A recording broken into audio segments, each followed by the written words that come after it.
Je suis Christelle Célis et ici, j'ai à cœur de t'offrir un espace de messages et de canalisation à travers ce podcast. Pas de développement personnel pour se donner bonne conscience, pas de dogme ou de cadre rigide, pas de spiritualité à la mode. Tu es au bon endroit si tu veux t'incarner pleinement, libre, en connexion avec ton âme et le divin et honorer ta puissance ainsi que le vivant. Je t'inviterai toujours à révéler ta propre vérité et ton unicité. Alors ensemble, découvrons les énergies qui t'entourent et les messages de ton âme. Installe-toi confortablement et que l'épisode commence. Bonjour à tous et bienvenue dans ce nouvel épisode de podcast. Je suis Christelle Célis et aujourd'hui c'est un épisode totalement spontané que je vous enregistre parce que c'était pas ce qui était prévu, mais j'ai eu envie de m'appuyer sur des discussions que j'ai eues tout au long de la journée depuis ce matin, puis ce midi, puis en début d'après-midi. Donc je me suis dit ok, il y a un message, allons-y, faisons un épisode de podcast là-dessus. Et j'aimerais vous parler justement de cette aversion qu'on va ressentir dans notre société aujourd'hui pour le mot Dieu, pour Jésus, pour tout ce qui va être associé de près ou de loin aux religions, mais aussi cette aversion que les religions ont de tout ce qui est New Age, sorcellerie, toutes ces choses-là. Et ça me touche particulièrement parce que, vous le savez, depuis fin 2024, j'ai opéré un grand virage dans mon positionnement en tant qu'entreprise et aussi dans le fait d'assumer ma spiritualité en entièreté. Je me suis beaucoup cherchée d'un niveau spirituel. Comme je vous l'ai déjà dit dans plusieurs épisodes, j'ai été baptisée, j'ai fait toutes mes communions. Cependant, tout ce qui était catéchisme, enseignement de l'église ne me parlait absolument pas du tout.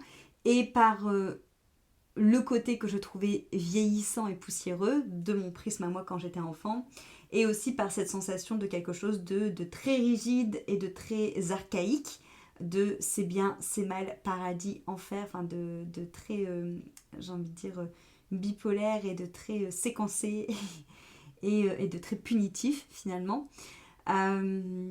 Mon histoire personnelle a fait que je me suis retrouvée dans le milieu de l'énergétique dans un temps premier en tant que jeune adulte, qui m'a permis d'avoir des réponses sur tout ce qui se passait d'un point de vue invisible, sur les énergies, sur les énergies à l'intérieur de nous, sur les relations entre les âmes, sur les énergies qu'on va avoir avec le vivant, avec les saisons, avec tout ce qui est vivant en règle générale, sur les astres, sur les plantes, sur toutes ces choses-là. Et comme je vous l'ai dit, ça m'a permis toutes ces années dans ce milieu, on va dire, d'énergétique et de spiritualité, ça m'a permis vraiment de créer des liens entre tous les outils que j'ai utilisés, tous les outils dans lesquels je me suis formée. Je me suis rapidement retrouvée dans le milieu de la sorcellerie pour ce côté sororité, pour ce côté féministe, pour ce côté aussi que je trouvais à l'époque beaucoup plus ouvert d'esprit, beaucoup plus relié, je trouvais, à la terre, au vivant, voilà, quelque chose qui était assez ancré.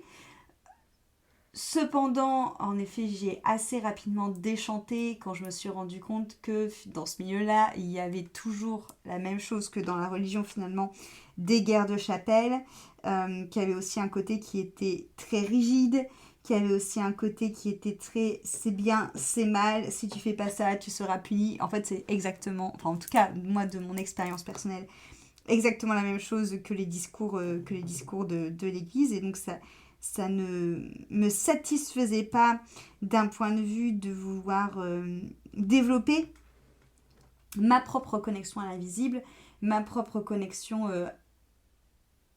à cette époque-là, j'appelais pas ça Dieu, j'appelais ça plutôt la source, à l'origine de tout, à la création, à à la vie, en fait, tout simplement. Et petit à petit, je me suis redirigée doucement, mais sûrement, vers les religions, pour me rendre compte qu'avec tout le savoir que j'avais eu dans ce côté, on va dire, spirituel et énergétique, euh, me rendre compte que je pouvais faire absolument des ponts aussi sur toutes les autres spiritualités, on va dire, plus traditionnelles, associées à des communautés, associées à des religions, et finalement faire des ponts entre tout. Cependant, aujourd'hui, même si je suis en train de créer mon propre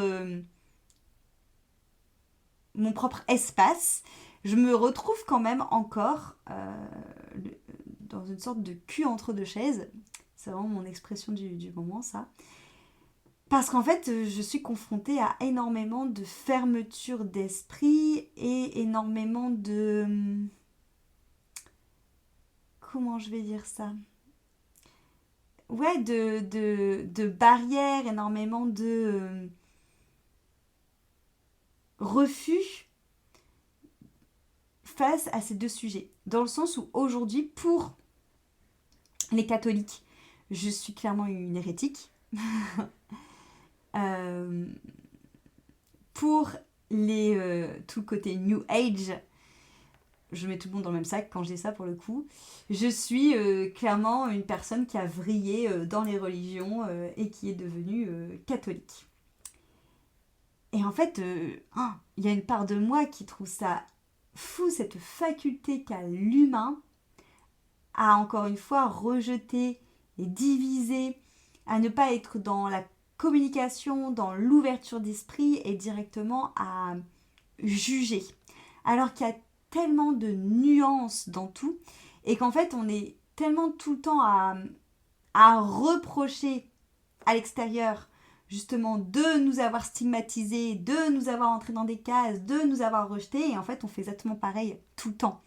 Par exemple, moi s'il y a quelque chose qui m'a fait quand j'étais jeune me détourner des religions, au-delà de l'image que j'avais de l'église qui pour moi était poussiéreuse et un peu rigide, c'est toutes ces guerres de religion que je n'ai jamais compris. Et sans parler en effet des guerres de religion qu'on peut voir apparaître aujourd'hui, déjà, ce qui moi me paraissait fou quand j'étais plus jeune, notamment quand on était dans les cours d'histoire, c'est les guerres de religion qu'on a pu trouver derrière un même groupe de religion. Par exemple, dans le christianisme, on a plusieurs courants et on sait tous qu'il y a eu il y a eu énormément de conflits entre, par exemple, les catholiques et les protestants. Moi, c'est quelque chose que je ne comprends pas. Je ne comprends pas.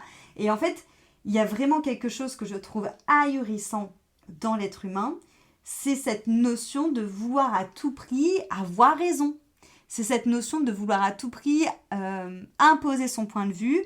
Et si tu penses pas comme moi, si tu n'es pas d'accord avec mon petit ego qui a érigit une loi, encore une fois, de qui es-tu pour dire que cette manière de voir les choses est la vérité, bon bref, si tu n'es pas d'accord avec ça, je pars en guerre contre toi, je pars en, en conquête contre toi. Et c'est quelque chose qu'on a beaucoup montré du doigt dans le côté christianisme. On a eu aussi beaucoup les sorcières qui se sont justement insurgées et le New Age qui s'appuie justement sur la guerre d'inquisition par rapport justement à ce qui a été vécu dans les années précédentes, mais qui pour autant aujourd'hui font exactement ce qui s'est passé, c'est-à-dire qui rejettent totalement maintenant les croyances, qui rejettent totalement les religions, qui rejettent totalement Jésus. Tu as l'impression que quand tu utilises le mot Jésus, limite c'est tabou, limite c'est quelque chose qui met un malaise alors que et franchement il y a vraiment pas de quoi hein, les amis. Et ça moi je trouve ça fou, franchement c'est vraiment quelque chose que je ne comprends pas. Et pour moi, je vais être un peu crue, mais pour moi, et moi, justement, je vais être crue parce que c'est quelque chose que moi, la première, je l'ai pensé. Pour moi, quand on rejette tout ça, des deux côtés, hein, que ce soit les croyants qui rejettent les sorcières ou les sorcières qui rejettent christianisme, Dieu et tout ça, c'est en fait clairement un manque de culture. C'est clairement un manque de savoir. Et en même temps, c'est pas déconnant parce qu'on sait que l'être humain a une faculté de faire la guerre, de vouloir détruire, de vouloir diviser, de vouloir rejeter quand il ne comprend pas.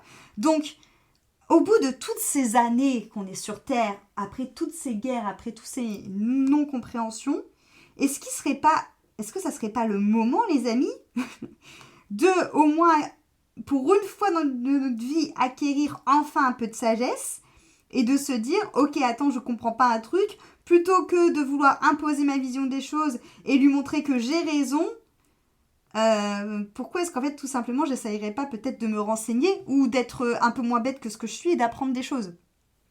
Parce que à chaque fois, c'est à la base des divisions, la base des séparations, la base de ces rejets qu'on va avoir envers l'autre, c'est parce qu'on n'a pas assez de connaissances, en fait. Et pour le coup, je me sens en effet assez bien placée pour dire ça parce que je suis des deux côtés. Dans le sens où, lorsque je me suis vraiment rapprochée de cet univers, on va dire, de la sorcellerie, à l'époque, j'avais l'église en grippe parce que, à cause justement de l'Inquisition, parce que je connais l'histoire de ce qui s'est passé avec les sorcières et j'étais restée figée là-dessus. Sauf que quand j'ai ouvert, on va dire, mes connaissances et que je me suis intéressée, force est de constater que dans le message de Jésus, il n'y a à aucun moment le fait de dire d'aller brûler les personnes qui ont d'autres manières de pratiquer leurs croyances ou d'autres savoirs médicaux. Donc là déjà vous vous doutez bien que ce qui s'est passé pendant l'Inquisition, c'était plus une question de pouvoir et de vouloir être l'unique détenteur de savoir, plutôt réellement qu'une guerre associée à un prophète ou à un message d'un dieu, en fait.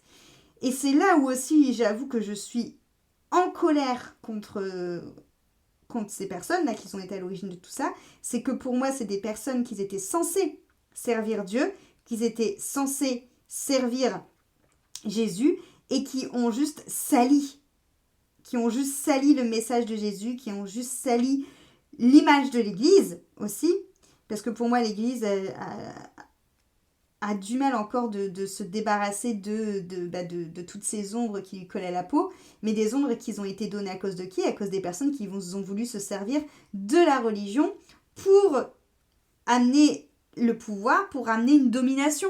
Mais est-ce que c'est en lien avec Dieu ? Est-ce que c'est en lien avec Jésus ? Bah non, en fait. Parce qu'encore une fois, lisez les évangiles, lisez l'Ancien et le Nouveau Testament, et vous verrez que vraiment les messages qui sont dedans, c'est que des messages pour nous permettre d'être plus à l'écoute de soi, de partir dans cette quête de soi, de comprendre l'origine de la création, de comprendre que nous avons tous la partie de ce fragment divin à l'intérieur de nous, et pour venir justement nous reconnecter à notre foi et faire circuler cet amour et cette unité. Ça n'a rien à voir avec tout ce qui a pu en suivre. Mais je peux retourner aussi la même chose sur aussi les croyants. Quand justement j'entends des discours de personnes qui sont fervents religieux, fervents croyants, qui prient et qui sont pour autant mais fermés d'esprit sur justement par exemple des pratiques toutes bêtes, hein, rien que ne serait-ce que le yoga, et qui vont se dire que tu peux pas être un bon chrétien, tu peux pas être un bon croyant parce que tu fais du yoga et que si vraiment t'es chrétien tu ne dois pas faire de homme. Mais en fait, est-ce que vous savez ce que représente le homme ? Réellement. Et en fait, c'est toujours pareil. L'important, c'est l'intention qu'il y a derrière. Si on le fait en présence, on le fait en conscience et que le homme représente le son de la création qui est création de Dieu, on sait aussi que dans les textes sacrés, on dit que la création de Dieu est née avec le Verbe. Donc oui, c'est pas de l'hébreu. Mais en fait, finalement, c'est parce que ça a été transcrit dans une autre langue, mais l'information est la même, en fait. Donc, est-ce que vraiment c'est quelque chose d'hérétique de faire un homme plutôt que de faire une lettre hébraïque ? Et en fait, pour moi, clairement, tout ça, c'est vraiment un manque de connaissance. C'est vraiment de la fermeture d'esprit et c'est vraiment de la petitesse de l'ego qui veut se tirer la couverture à soi et se dire mon courant de pensée, mon courant de pratique, mon courant religieux est le seul et l'unique et le bon. Mais encore une fois, si on est conscient de cette vision fractale du divin et holographique du divin, c'est juste que Dieu s'est exprimé à travers différentes communautés, différents peuples, différents langages, différentes croyances pour laisser passer son message, mais tout revient au même. Et en fait, pourquoi est-ce qu'aujourd'hui, j'ai l'impression d'être le cul, encore une fois, entre deux chaises? C'est parce que le discours que je prône n'est clairement pas un discours populiste. Parce que là, ce qui est encore populaire aujourd'hui, c'est d'être encore dans les guéguerres de chapelle, c'est d'être encore dans les guéguerres de l'ego, c'est d'être encore à se dire qui va tirer la couverture la plus forte, si je veux rester polie, parce que j'allais dire autre chose. C'est pas le projet, en fait. Si une fois pour toutes, on veut justement se reconnecter à la beauté du monde dans lequel on vit, de cette création autour de nous, où il y a la vie qui circule partout et où vraiment c'est magnifique, il faut sortir déjà des divisions. Divisions, je vous l'accorde, mais ça c'est mon côté complotiste, qui sont clairement nourries et clairement cultivées par les médias, par les gens qui gouvernent, par tout ça, ok. Mais nous, on fait pas non plus en sorte de sortir de ça.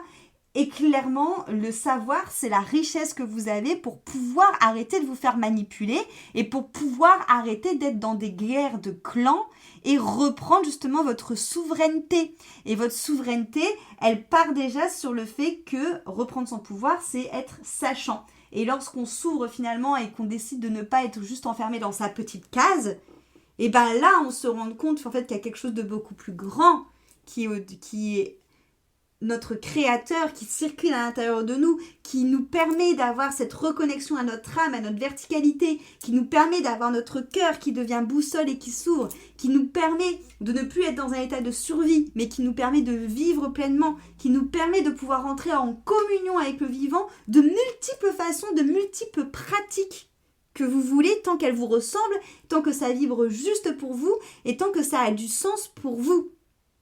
Et qu'en fait, clairement, les guerres de chapelle, c'est de l'ego, c'est has-been. Ok ? Les guerres de savoir est-ce qu'il vaut mieux être religieux ou New Age, on s'en tape. Tant que vous arrêtez d'aller poser la faute à l'extérieur, tant que vous arrêtez de penser que vous détenez à vous seul la petite vérité, tant que vous arrêtez de vouloir, entre guillemets, faire en sorte que ça soit votre manière de faire qui est la bonne manière. Parce qu'en vrai, on est qui ? On est qui, petit humain, pour savoir qui est la bonne manière ? On est qui, petit humain, pour être sûr que notre manière d'interpréter Dieu, c'est la bonne manière d'interpréter Dieu ? C'est hyper condescendant, en vrai, ça. C'est hyper condescendant. Et en fait, il n'y a pas de bonne manière de se relier à Dieu. Il y a juste la manière qui résonne avec ton cœur, parce qu'en fait, il est déjà à l'intérieur de toi. Et il faut arrêter de se faire manipuler et s'ouvrir à la connaissance et s'ouvrir au savoir pour en fait se rendre compte que tout amène au même endroit et qu'en fait, on peut ne plus avoir d'emprise sur nous et que, encore une fois, les guerres de chapelle, et là j'ai parlé, entre guillemets, j'ai stigmatisé, j'ai parlé de la sorcellerie contre la religion, mais comme je vous l'ai dit, par exemple, dans les religions, il y a des guerres de courants et dans n'importe quelle de religion, tout comme dans la sorcellerie, il y a des guerres de courants aussi, en fait. Donc en fait, au bout d'un moment, même dans votre propre courant, vous n'êtes pas unifiés. Donc peut-être en fait que c'est parce qu'il n'y a pas une seule vérité, qu'il n'y a pas qu'une seule manière de faire, et peut-être que du coup si on s'ouvre à toutes les pratiques dans un courant, bah peut-être aussi qu'on peut avoir la curiosité de s'ouvrir à d'autres courants et en fait se rendre compte qu'on peut arrêter de se diviser et arrêter de se juger et arrêter de se séparer. Sauf que aujourd'hui, mais les gens sont encore fermés d'esprit, c'est-à-dire qu'aujourd'hui, ce que je vais proposer, et je parle notamment du chemin de l'unité, ce que je vais proposer par exemple pour les catholiques ou pour certains chrétiens, c'est clairement quelque chose qui est de l'hérésie. Et pour les personnes qui sont plus, on va dire, reliées à la sorcellerie et qui sont en colère, qui sont colère contre le mot Dieu ou contre le mot Jésus, ben c'est pareil, ils vont avoir un blocage. Et le problème, c'est qu'ils savent souvent même pas expliquer pourquoi. Et moi, souvent, ce que j'ai envie de dire à ces personnes-là, c'est parce que souvent, elles sont en colère contre Dieu, en colère contre Jésus. Par contre, elles croient aux forces involutives, elles croient à tout ce qui va être les énergies dark, les énergies caca, le bas astral et tout ça. Par contre, elles veulent pas croire au côté positif. Il n'y a pas un problème. Encore une fois, hein, s'il y a une face de la pièce qui existe, il y a l'autre face de la pièce qui existe. Et ça peut être cool de se connecter aussi à cette grandeur-là et à voir tous les messages qu'il y a. Parce que, à mon sens, tous les textes sacrés sont avant tout vraiment des enseignements, des métaphores, des paraboles pour apprendre, encore une fois, à se déchiffrer, à emprunter le chemin de la quête de soi et à vivre en harmonie, en unité avec le vivant. Et pour moi, en fait, c'est vraiment quelque chose qui n'est pas cohérent de continuer à diviser, de continuer à séparer tout ça. Ce n'est pas cohérent avec aucune des pratiques, du moins avec aucune pratique que vous prenez. Et je pense, j'en suis persuadée, je sais que je ne suis pas seule à être dans ce cas-là, à avoir cette sensation, comme j'ai pu déjà le dire plein de fois sur ce podcast, de n'être pas assez pour un courant ou d'être trop pour un autre courant, d'avoir la sensation finalement d'être la seule à pratiquer comme ça et de pas finalement avoir vraiment sa place dans notre société sur le point de vue spiritualité et religion, parce que même si ça fait pas partie des religions telles que c'est conventionnel, pour moi, ma manière de pratiquer, c'est une manière de religion. Moi, je crois en Dieu. Peu importe après la manière où je le pratique. Et oui, j'ai un chapelet. Et oui, j'ai un rosaire. Et oui, j'ai un mala. Et oui, j'ai un chaudron. Et oui, j'ai un mortier. Et oui, j'ai un tambour chamanique. Et c'est plein de manières pour moi de célébrer Dieu, de célébrer le vivant. En créant moi-même mon mélange de plantes pour venir le mélanger à de l'huile sacrée, en faisant moi-même mes ablutions avec de l'eau bénite, avec de l'eau de Lourdes, en faisant moi-même mes méditations avec de la rose, en récitant un rosaire en arabe, en araméen ou en hébreu, en récitant un chapelet avec entre deux une chanson que je vais faire au tambour pour célébrer Dieu, en faisant du yoga et en venant entre deux, pareil, lire des passages, par exemple, d'un texte sacré. Peu importe en fait. Et je suis sûre qu'il y a des personnes comme moi qui sentent l'appel de Dieu, l'appel des enseignements de Jésus, parce que les enseignements de Jésus sont vraiment très très forts dans cette reliance au vivant, dans cette reliance à l'amour, dans cette reliance à soi, mais qui pour autant ne se retrouvent plus nulle part en fait. Et je pense que c'est vraiment quelque chose d'important de se réunir entre nous pour pouvoir permettre en fait ces ponts, pour pouvoir aussi quelque part... c'est hyper intéressant. Moi, je sais que j'ai de la chance d'avoir des personnes autour de moi qui ont cette même manière de vivre leur spiritualité, de vivre leur connexion avec Dieu, de vivre la connexion avec le vivant, de vivre leur connexion avec le sacré. Et c'est hyper cool de pouvoir avoir des conversations avec ces personnes parce que c'est super enrichissant. Parce qu'on a toute notre expérience, je vais pas parler d'expertise, mais nos pratiques, nos intentions, nos canalisations, nos apprentissages qu'on a eus. Et c'est hyper enrichissant de pouvoir les développer entre nous, de pouvoir s'enrichir de telle ou telle manière, de pouvoir exposer nos manières de penser, de pouvoir philosopher, en fait, tout simplement. Et de rajouter à ça aussi le côté science, parce que c'est pareil, on pense aussi à chaque fois, on est en train de... J'ai parlé de la religion et du New Age et de la spiritualité, mais on en parle aussi de la science qui se dédouane totalement de tout ça et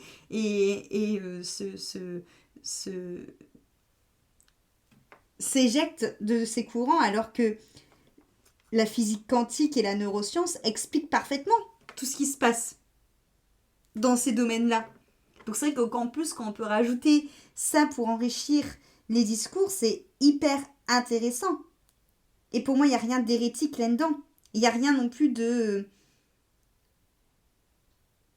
J'ai envie de dire, il n'y a rien non plus de religieux associé à une religion. Il y a juste des personnes qui veulent se rapprocher de Dieu, se rapprocher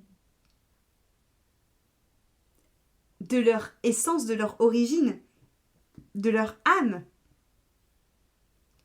Et je suis sûre qu'il y a des personnes comme moi qui sont dans cette même situation.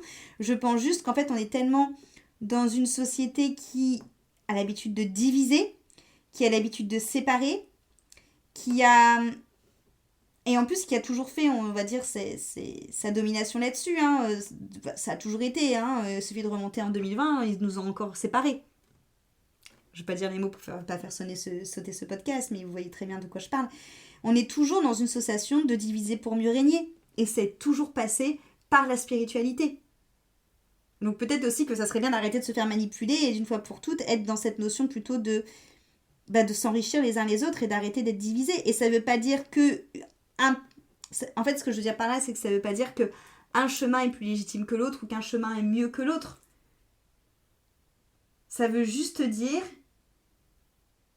que pour moi, il est temps d'arrêter de se montrer du doigt, d'arrêter de penser qu'on a la seule vérité, d'arrêter de penser qu'on est les seuls à avoir raison et juste en fait aller chercher sa propre manière de faire, mais sans se fermer vraiment aucune porte pour revenir à l'essentiel.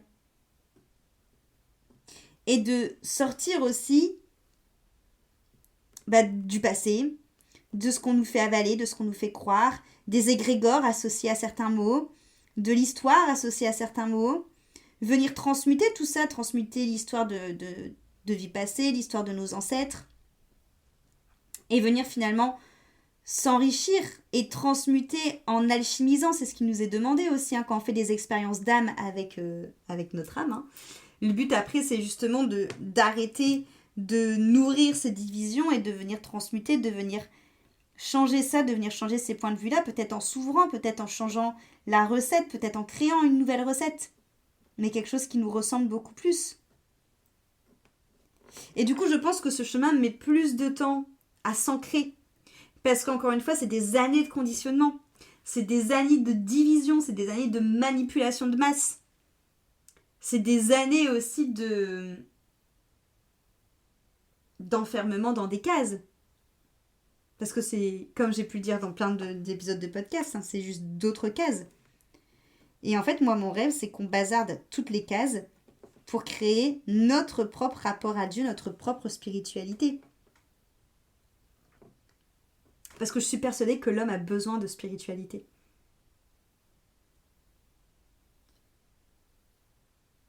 Pour pouvoir répondre justement, notamment aux grandes questions de la création, aux grandes questions de la vie. Et parce que je suis persuadée aussi que pour moi, les deux choses hyper importantes dans la vie, c'est l'amour et la foi. C'est ce qui nous permet vraiment de déplacer des montagnes. Et la spiritualité nous amène l'amour et la foi. Donc comme vous le savez, j'ai créé le chemin de l'unité et c'est exactement dans ce but-là. C'est de créer enfin un espace où les personnes comme moi qui se retrouvent dans mon discours auront pleinement leur place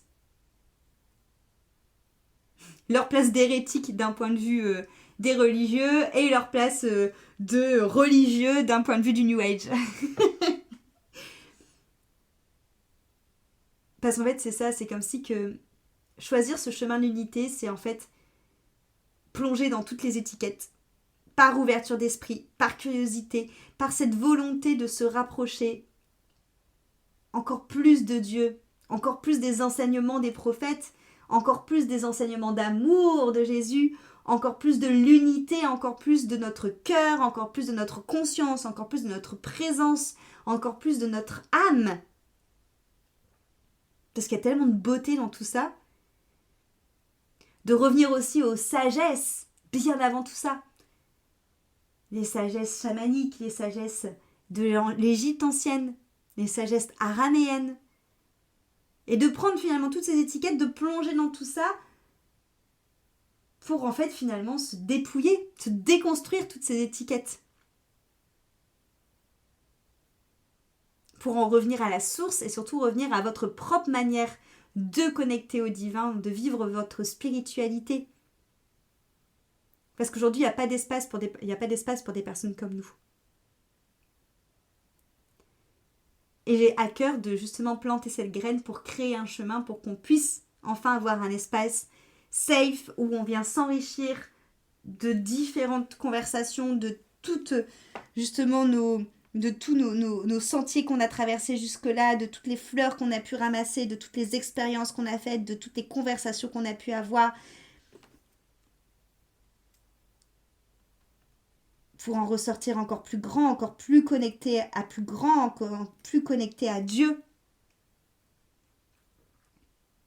Et c'est ça que représente le chemin de l'unité. C'est des enseignements où je vous exprime toutes les vérités que j'ai pu apprendre.